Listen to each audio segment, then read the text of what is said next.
Hello survivors, welcome to a brand new video. In today's video we are playing Final Night.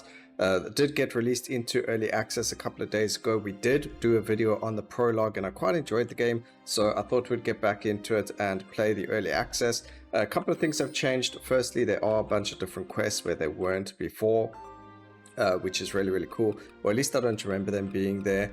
But we've got something called a mission arena. This is like something that's happening on for a week where we have to defeat all enemies within 10 minutes. So this is what we're currently going to be doing. It's a special event, so I'm going to do it so you guys can see what it is. And we've already got the Spear of Valor as well. There's I think 5 or 6 items that you can get from it.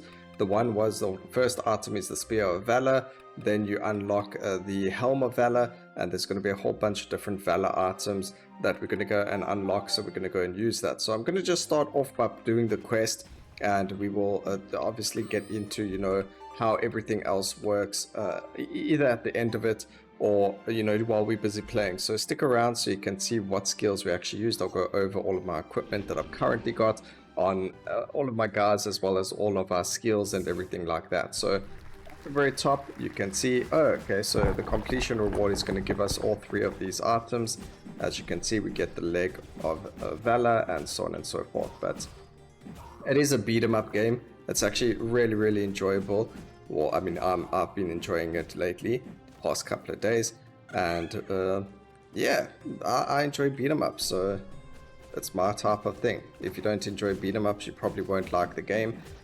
You can use controller. Controller does work slightly better than the mouse and keyboard, but it's not actually mouse, it's just a keyboard. So it's actually left, right, up, down on the keyboard, with Q, W, E, R being your auto attack, and then the abilities as well from there. But yeah, so you'll see we just beating up the monster over here. Essentially what it is Q is our auto attack, and then our other abilities do other things. What we can do is we are able to move our characters like that. So, you know, the boss has got a powerful attack spawning, that's what they said. So you can move enemies out of the way, I mean allies out of the way, and you are able to control them in that way. Now the only thing that I believe was available originally in the game that isn't anymore was that you used to be able to swap between all 4 of your characters. Now, if we press T, I only get between either my first or second slot of my characters that I've chosen. When party gauge is full, all party members get critical hit rate increased by 30%. When the charlatan uses a normal skill, the cooldown of the ultimate is reduced by 1. When battle starts, attack power is increased by 50% for 10 seconds. Those are so good. Let's go for battle frenzy just for attack power. We're not playing on the rogue. So previously we used to be able to hold down this button and you used to be able to pick whoever you wanted. Now we can only swap between our Storm Warrior and our Rogue because of their placement, which, I mean, isn't the end of the world, but it did get rid of a lot of freedom that we originally had when it came to like our party and what we wanted everything to do. So I mean, I used to be able to swap quickly between party members and get a really strong team going, where now I can't really do that as much. I've got to kind of rely on the AI to do the right thing. You are able to actually, if I hold down this, I can swap my character. Let's just go swap a character, and you can push R, which means it's going to use their ultimate. So you are able to do that, to use their ultimate, but it doesn't feel amazing. It would be better if it just allowed us to do it the way it was originally. At least I remember it that way. It's been a really long time. Maybe it's always been 2 characters and not all 4 of them.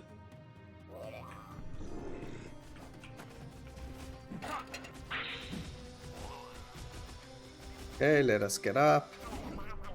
I want to try and get those spinning thingies on the side over there, the wall there. You can see where it says reloading.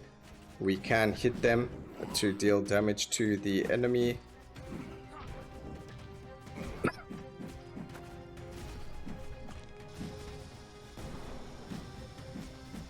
He's stunned, which is pretty good. And our battle mage is staying healthy.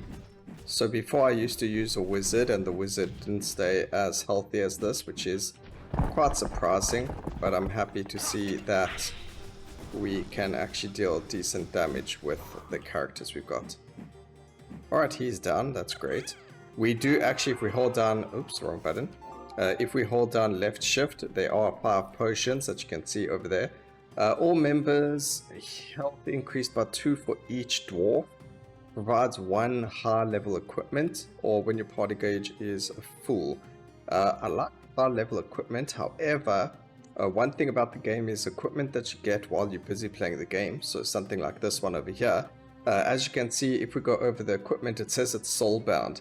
Now, if I pick up a random piece of gear while we're playing this, actually this will be a good example. So we'll take this. Let's see what piece of equipment we get. We get steel top. So steel top will be equipped to someone. So there you go. And as you can see under the gold beard, the name, it says temporary equipment. What that means is when we finish this quest, that equipment will be lost and you don't get to keep it forever. It's only while you're busy doing the quest that you get that equipment. It's temporary equipment and it gets not sold off even, you just lose it after the round. Only when you craft equipment and when you pick up soulbound equipment like the Spear of Valor that you get as a reward from finishing this and things like that, does that count as equipment that you keep forever. Okay. Alright, so we're on stage 11 of, this has actually gone really well. I think the hardest is stage 9. That's going to be the one that's going to probably do the worst for us, will take us the longest. However, in being able to knock all those rocks onto people does obviously make things a lot easier.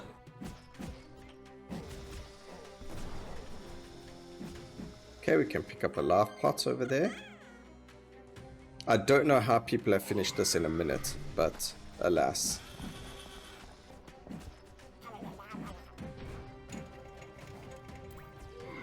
So now you can see we've got both bosses. I say bosses because when you actually do some of the gameplay of the game, you'll notice that these are actually 2 of the bosses that you fight in the main game itself. So we need to move everyone away. He did his attack and he missed us all. That's fantastic.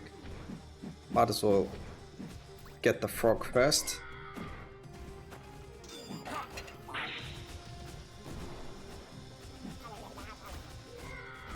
Getting stunned a lot here.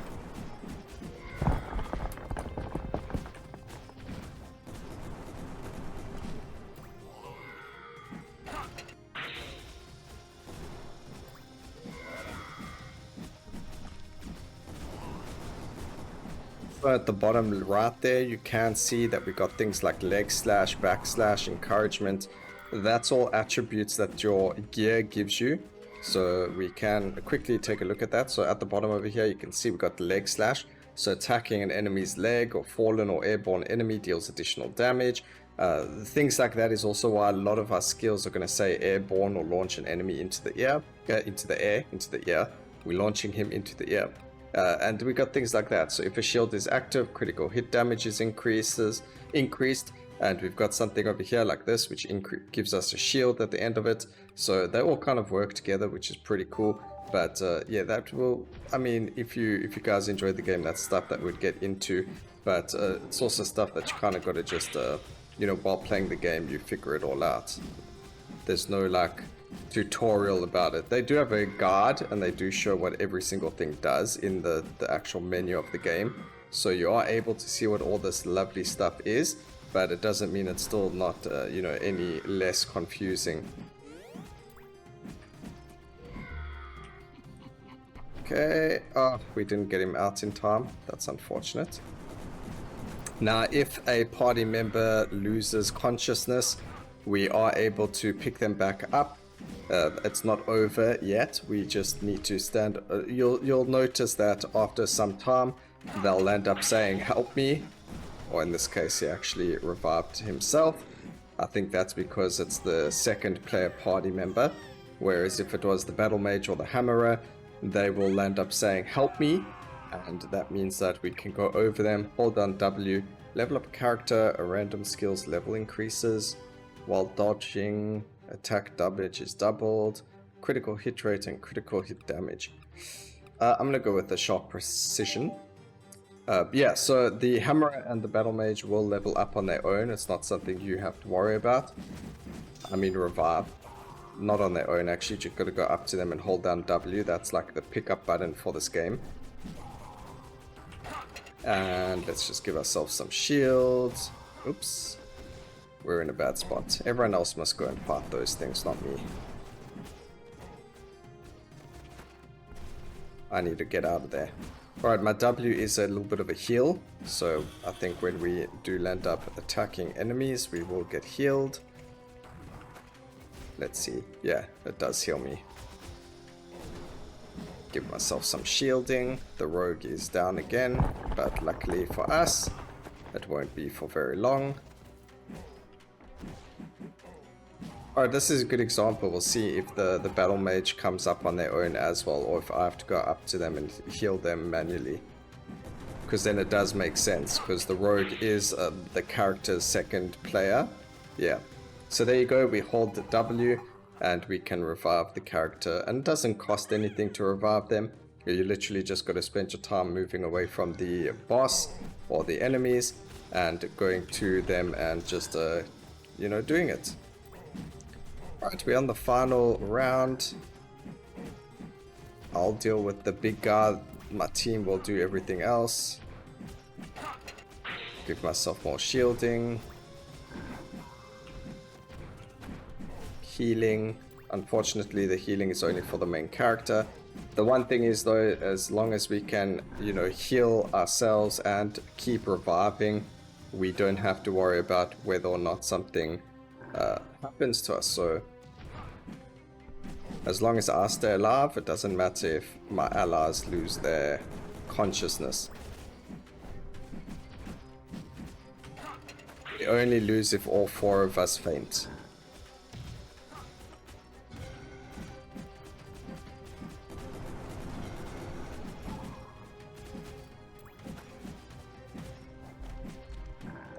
Does deal more damage to enemies that are stunned, so stunning the enemy will be very good for us. Ooh, that hurts a lot. Okay, wait, we have to wait for the battle mage to get up. I don't believe I have any items that we can use. No, we've only got healing potions. The rogue is up.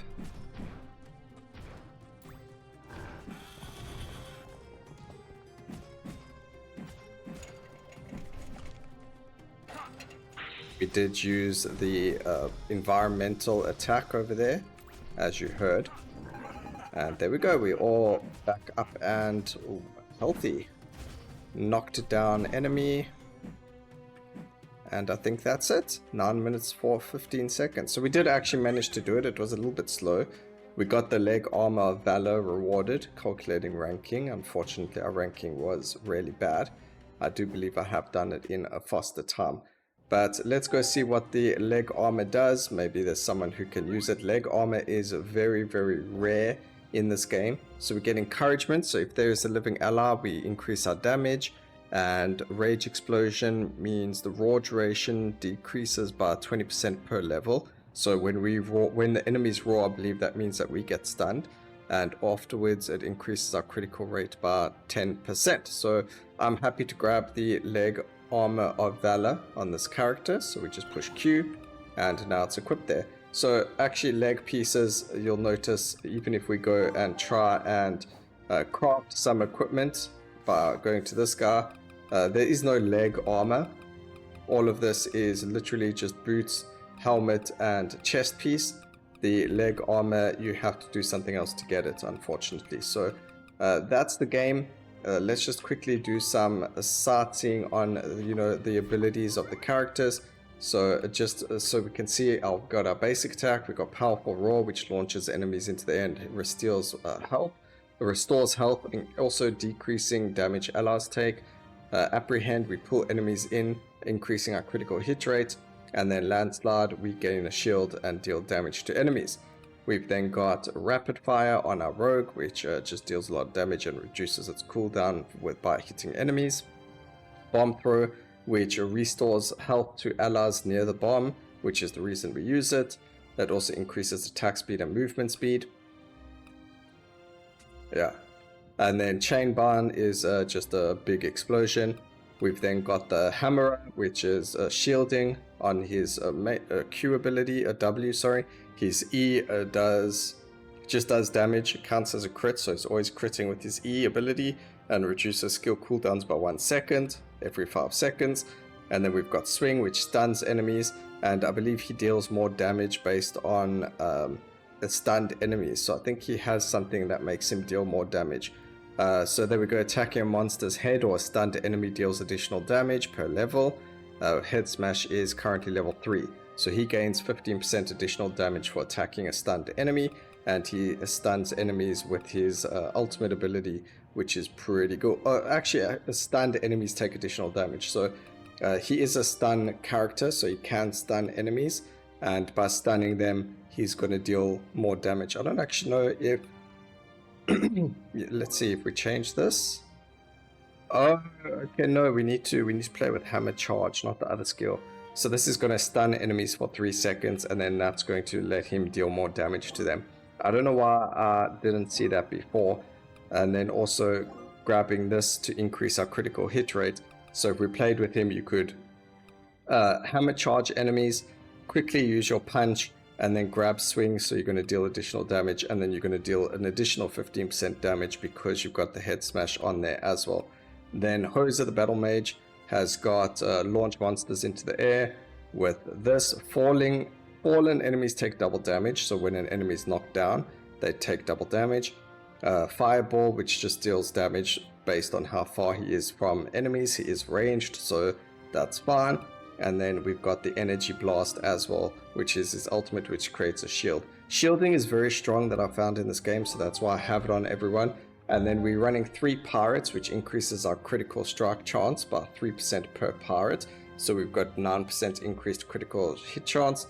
Our ultimate damage is increased by 7% because we've got 1 charlatan. We've got 3 evil characters, so a powerful dark spell deals damage to enemies directly in front of you. I'm not actually sure how that works. And then spawn a shadow vortex that deals damage every 10 or for 10 seconds. We did actually see that happening quite often, but we didn't pay attention to it. I thought it was something that the mage was doing. So, you know, that's the basics of the game. That's how everything works. You can change your party, you can activate your quest, there's a formation to change, and so on and so forth. But I hope you guys enjoyed the video. Please remember to like, comment, and subscribe for more videos like this in the future. And always remember, keep safe, survivors. Until next time, cheers.